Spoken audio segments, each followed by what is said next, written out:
그래서 우리 식구들에게 악기를 한 번씩 다 해라. 네. 악기를 하면 나도 모르게 이 악기 자꾸 관심 갖다 보면 찬양이 되게 돼 있다. 어제 제가 말씀드렸죠. 모든 악기는 하나님 앞에 찬송을, 영광을 돌려드리라고 만들 거라고요.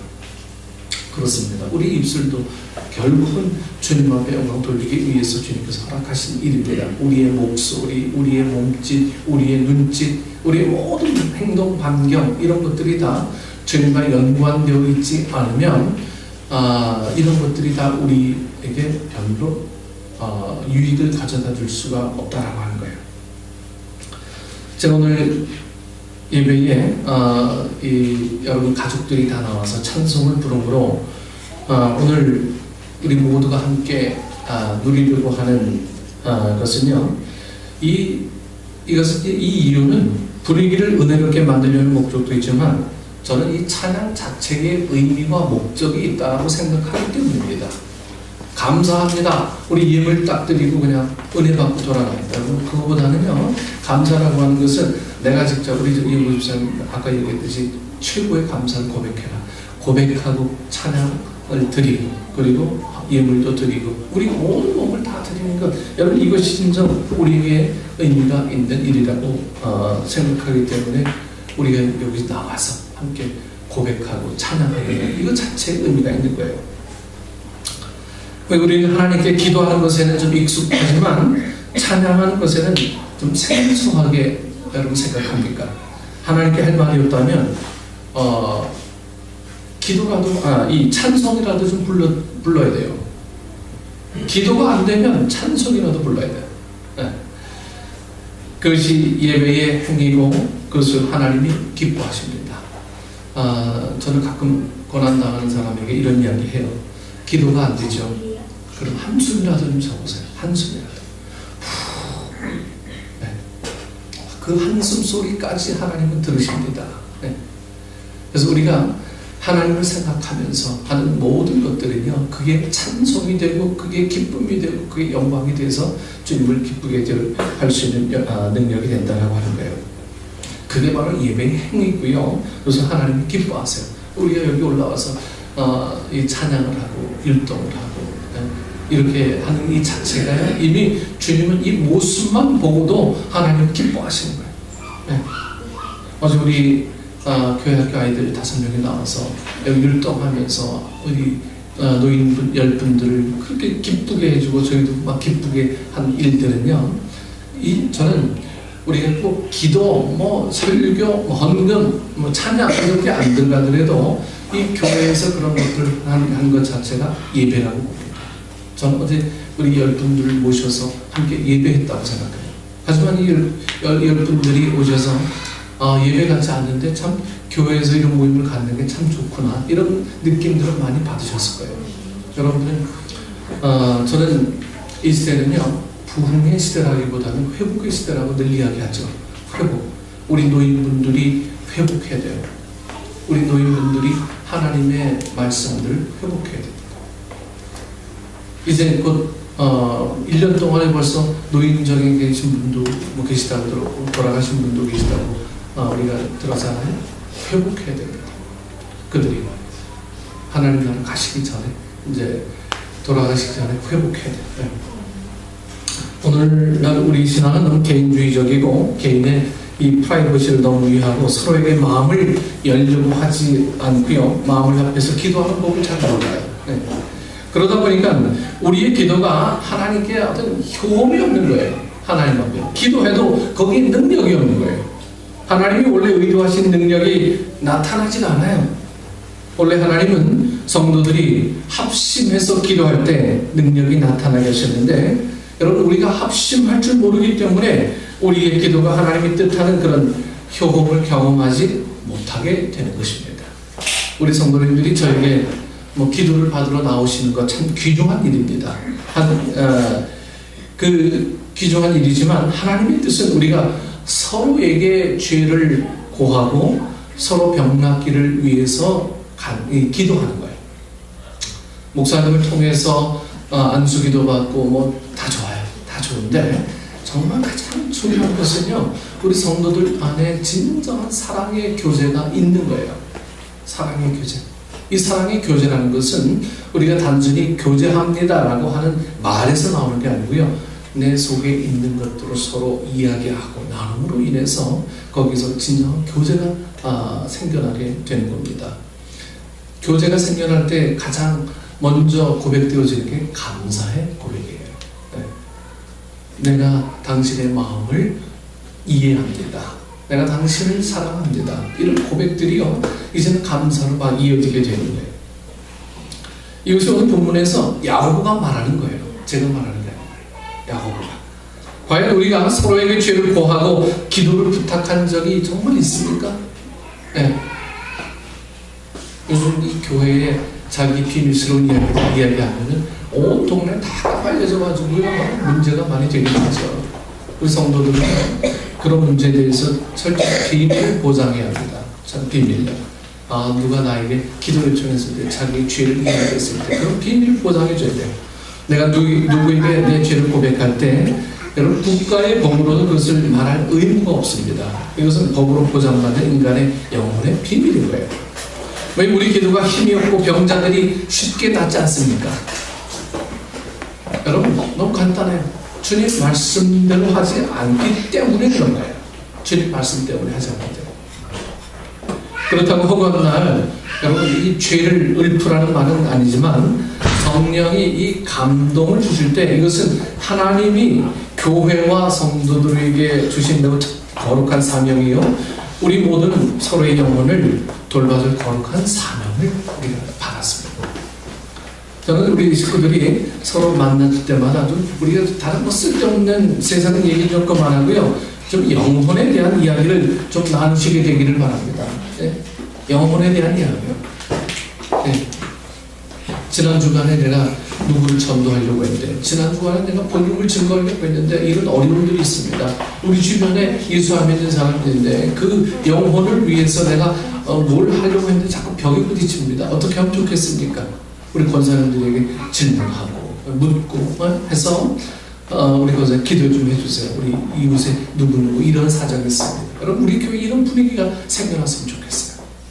설사 그분들이 아주 고정관념으로 움직이지 않더라도 우리 기도를 통해서 언젠가는 하나님께서 간섭해 주실 이유들이 분명히 그에게 있기 때문인 겁니다. 그래서 교회 나가서요, 여러분, 세상 얘기 이제 하지 말고요, 우리 영혼 얘기예요. 네. 영혼에 대한 이야기. 학교 얘기도 좋아요. 학교 얘기 좋지만 그 학교를 통해서 하나님이 내가 어떤 일을 하기를 원하실까, 결론은 그렇게 맺어야 되는 거예요. 우리가 모두가. 그래서 우리 기도가 힘이 없는 이유 중에 하나는 바로 이 교회의 세상 것들이 자꾸만 들어오면서 교회의 힘을 잃어버리기 때문입니다. 네. 그래서 우리가 이길 힘은 결국 하나님 말씀 안에서 늘 강건하게 자리 잡을 수 있는 방법 외에는 교회가 교회다울 수 있는 길은 없는 거예요. 네.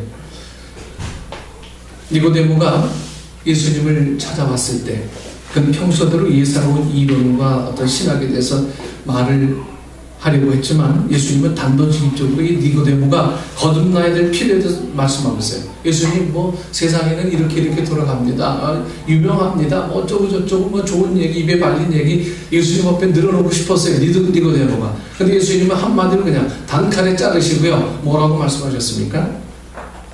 거듭나지 아니하면, 이란 이 단 한마디로 니고데모가 예수님과 가까워지려고 하는 세상적인 방식을 일거에 그냥 아주 거절하시죠. 거듭나야 된다. 아마 니고데모에게 평소 이런 식으로 말하는 사람은 없었을 거예요. 그가 종교인임에도 불구하고 이 영적인 본질에 대하여 말하는 대신에 말을 돌려가면서 뭐 안전하고 별 의미 없는 대화만을 했는데, 여러분, 그것은 진정한 성도의 교제가 아니라고 봅니다. 불신자들도 여러분 그런 식으로 교제할 줄 알아요. 더 잘하죠. 불신자들은 뭐 술 한잔 해가면서 훨씬 더 잘해요. 네. 그러나 서로 죄를 구하며 병 낫기를 위하여 기도하는 것은 여러분 믿음의 사람만이 할 수 있는 그러한 일입니다.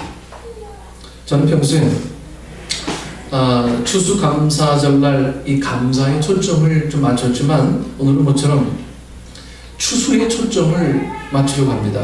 얘는 추수감사절이기 때문에 도시인들에게 추수가 얼마만큼의 의미가 있는지는 잘 모르겠어요.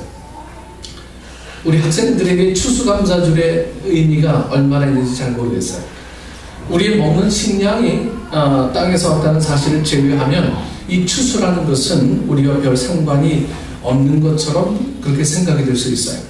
특별히 앞으로의 경제가 이 점점 더 기술과 이 자본 집약적으로 발전해가는 추세에서 땅을 일구고 땅에서 보배를 캐내는 것은 더 이상 대세가 아니라고 생각할 수도 있습니다.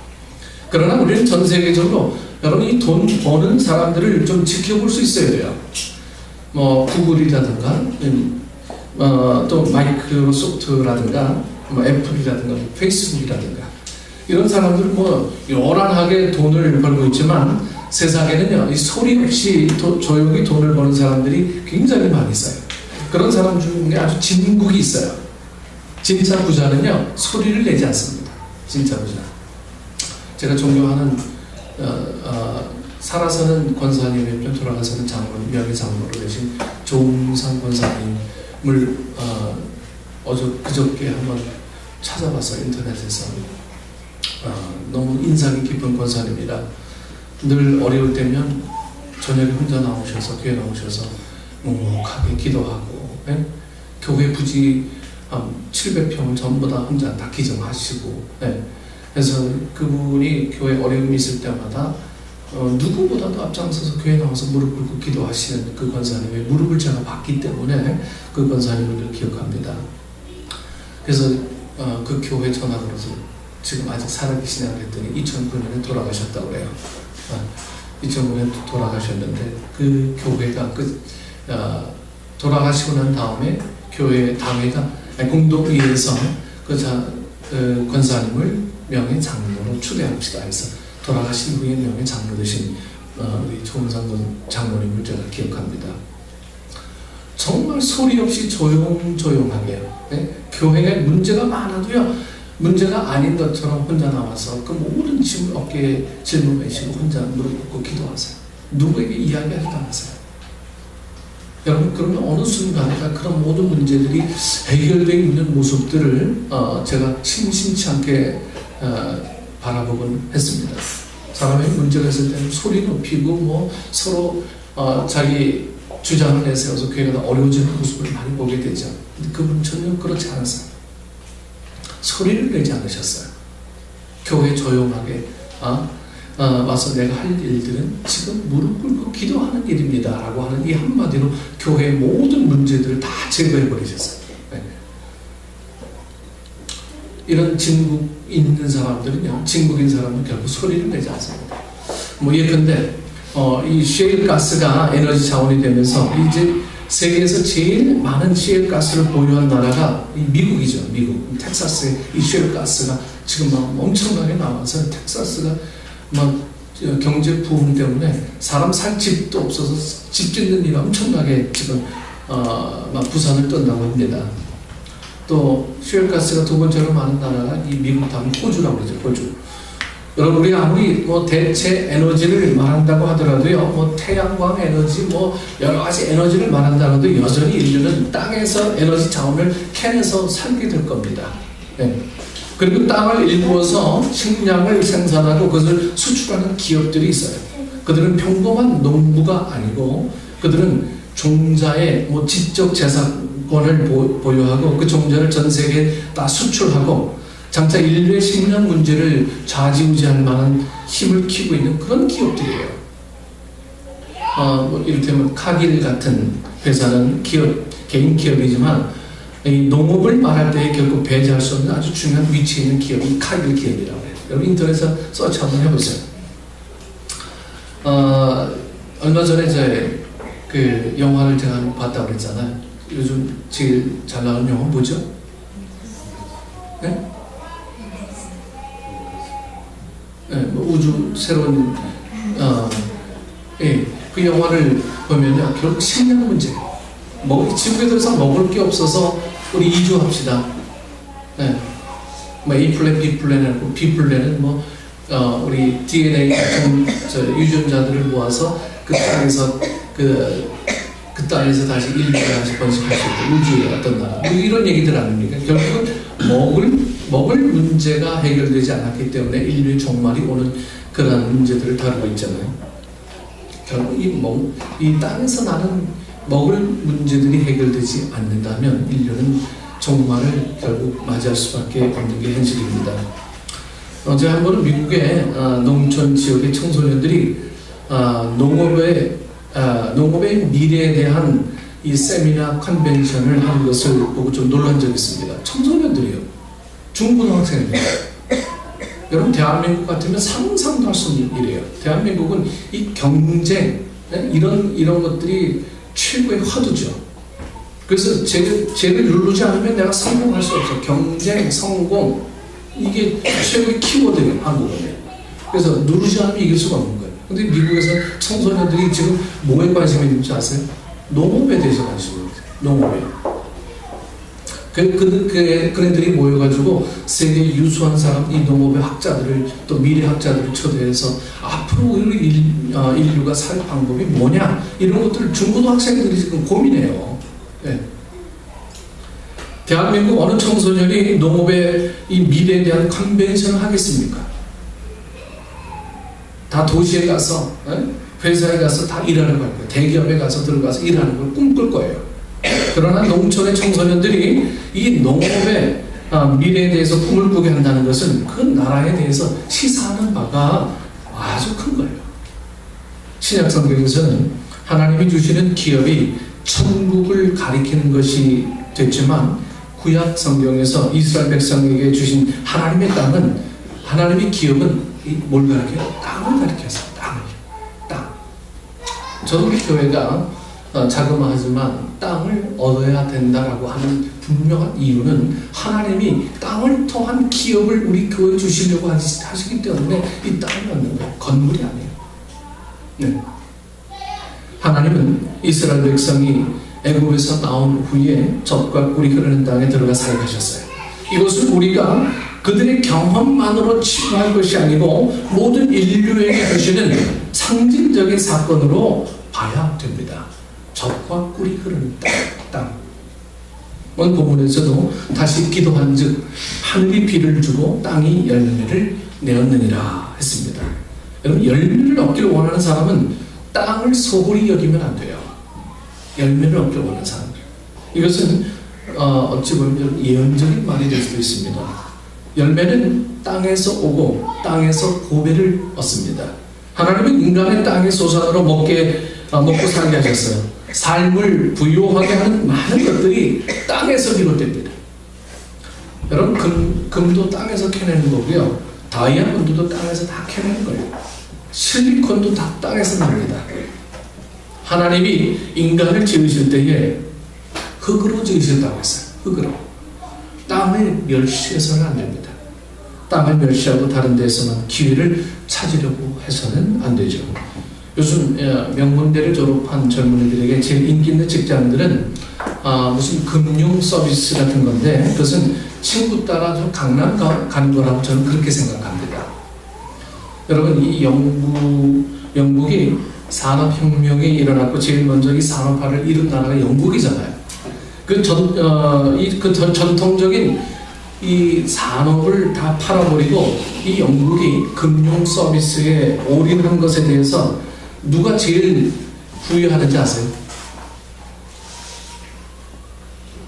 1차 산업 다 버리고요. 다 금융업에 다 투자한 것을 제일 후회하는 사람은 바로 영국인들이 제일 후회합니다.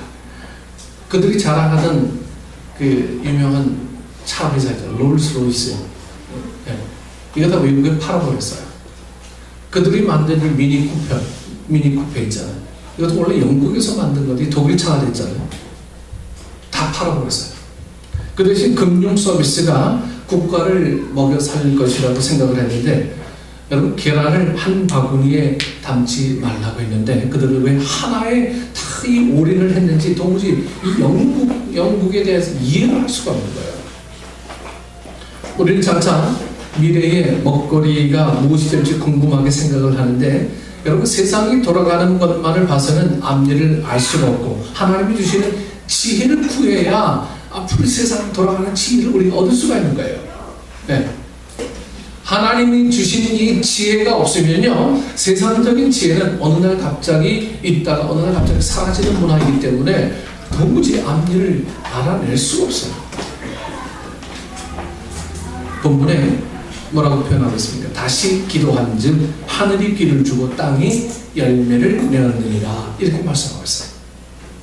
지극히 평범하게 들리지만 여러분 여기에 지혜가 있어요. 하늘이 비를 줘야 합니다. 하늘이 비를 줘야 합니다. 그러나 열매를 맺는 건 바로 땅입니다. 땅. 하나님이 우리에게 은혜를 주시지만 열매를 맺는 것은 믿는 사람이 열매를 맺어야 돼요. 은혜는 하나님이 주시지만 열매는 사람이 맺어야 돼요. 하나님이 능력을 우리에게 주시지만 그 능력을 사용하는 것은 믿는 사람들입니다. 하나님이 은사를 주실 때에 그 은사를 활용하여서 사용하여서 하나님의 나라를 증거하는 것은 믿는 사람들이에요. 믿는 사람. 믿는 사람의 역할, 땅에 있는 사람의 역할, 그리고 열매를 맺는 땅을 소홀히 여기서는 안 된다고 하는 거예요. 제가 풍성한 열매에 대해서 설교하는 것을 어떤 분들은 좀 물량주의를 강조하는 것으로 생각할지 모르지만 하나님은 여러분 풍성함을 주시는 분이세요. 풍성함을 주시는 분이세요.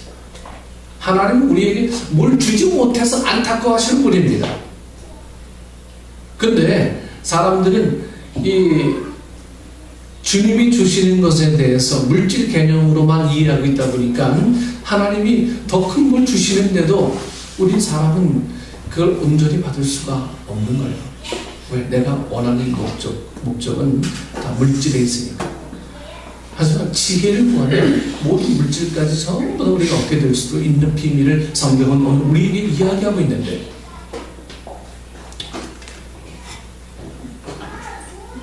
원래 이 추수감사절의 시조는 가을의 추수의 풍성함에서 시작됐습니다. 풍성함이 있었기 때문에 추수감사를 시작한 거예요. 하나님의 나라에서는 여러분 풍성함이 정상이고 빈곤이 비정상이에요. 하나님이 하늘에서 은혜의 비를 내려주실 때에 땅은 풍성한 열매를 맺게 되었습니다. 만약 그렇지 못하다면 그건 땅이 문제가 있는 거예요. 하나님은 비를 내려주셔야 돼요. 그럼 땅의 열매를 맺어야지. 근데 땅이 열매를 맺지 못하면 그 땅에 뭐가 문제가 생긴 거예요. 여러분 교회 와서 은혜를 받고요. 헌신하고 봉사하고 다 해요. 다 한데 우리 안에 어떤 열매가 없다라고 하는 것은 하나님이 주신 은혜를 내가 분명 뭔가 잘못 활용하고 있다라고 하는 거예요. 어디인가 정 하나님 앞에 다시 영광될 조건으로 사용하지 않고 내가 이기심 가질 목적으로 사용하고 있는 이유가 분명 우리에게 이 땅에 있다라고 하는 거예요. 그것이 돌짝밭이 되는 가시와 엉겅퀴가 많이 있든 뭐 땅에 문제가 있기 때문에 풍성한 열매를 맺지 못하는 거지. 원래 하나님이 이 비를 내려주시면 옥토와 같은 사람이라면 다 풍성한 열매를 맺는 게 정상입니다. 이 같은 진리를 우리가 좀 믿어야 합니다. 의인의 간구는 역사하는 힘이 많으니라. 여러분 얼마나 귀중한 말씀입니까? 네? 그러나 대다수의 사람들은 의인은 좋겠네. 그런데 나는 의인이 아니라 내 기도가 역사하는 힘이 없을 거야. 네. 그러나 의인은 믿음으로 말미암아 사는 것이라고 했습니다. 의인은요. 사람이 의롭게 되는 것은 행함으로 말미암는 것이 아니요 믿음으로 말미암는 거예요. 믿음으로 말미암는 사람이 의인이고요. 믿는 사람이 의인입니다. 회개한 사람이 의인입니다. 자신의 죄를 고백한 사람이 의인입니다. 그러므로 믿는다면 그의 간구에는 역사하는 힘이 분명 많아질 게 당연한 일일 것입니다. 여러분 모두에게 역사하는 힘이 많고 감사할 일이 좀 많으시기를 원합니다. 감사는요 막 짜내려고 해서 내는 게 아니에요. 그냥 자연스럽게 하늘에서 비를 내려주면 여기는 자연스럽게 풍요롭게 되어지는 이게 감사의 일이라고 하는 거예요. 아, 감사거리 뭐가 있지? 아무리 생각해도 이게 감사거리가 없는 거예요. 이게. 왜? 우리는 뭔가 뭐 스페셜한 그런 감사만 찾으려고 합니다. 여러분, 스페셜한 게 다른 게 없어요. 그냥 우리가 살아가는 게 스페셜입니다.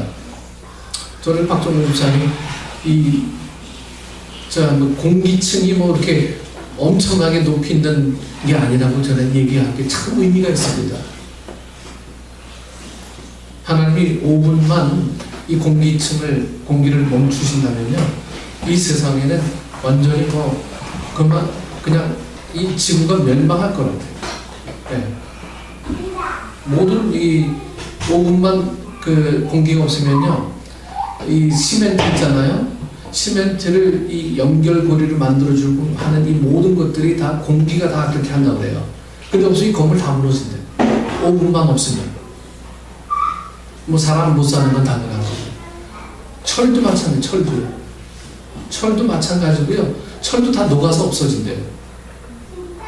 이게 하나님께서 주신 이 놀라운 비밀한 일들을 우리가 이 스페셜하게 살아가면서 감사하지 않는 것도 어찌 보면 기적일 거예요. 네. 그래서 여러분들이 추수감사주의를 우리는 추수감사해서 추수감사주의를 지킵니다.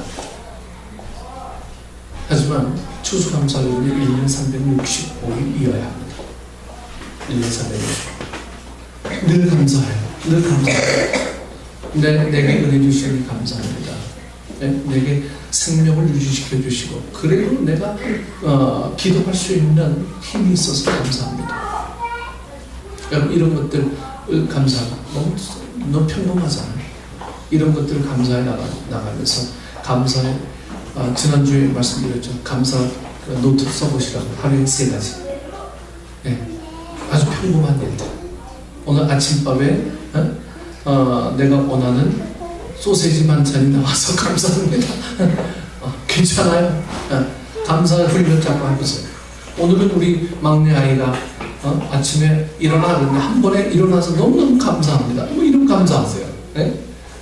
오늘은 눈이 떠졌는데 눈곱이 눈이 빨갛지 않고 눈이 맑아서 너무 감사합니다. 감사 제목을 자꾸만 쓰세요. 그러다 보면 감사한 이유들이 삶 속에서 막 보여지게 되고 느껴지게 되고 찾아지게 되는 거예요. 여러분들 강가에 가면요, 수석을 찾는데 이상하게 수석을 찾는 사람도 수집가들은 잘 찾아. 근데 우리 눈엔 도무지 이게 돌멩인지 작품이 될 만한 돌인지 안 보여지는 거예요. 왜? 그분들은 늘 그 돌에 대해서 늘 집착하고 거기에 대해서 늘 찾으려고 했기 때문에. 은혜도 마찬가지입니다. 여러분, 찾아지려고 노력하는 사람이 결국은 찾게 돼 있어요. 여러분, 안 찾는 사람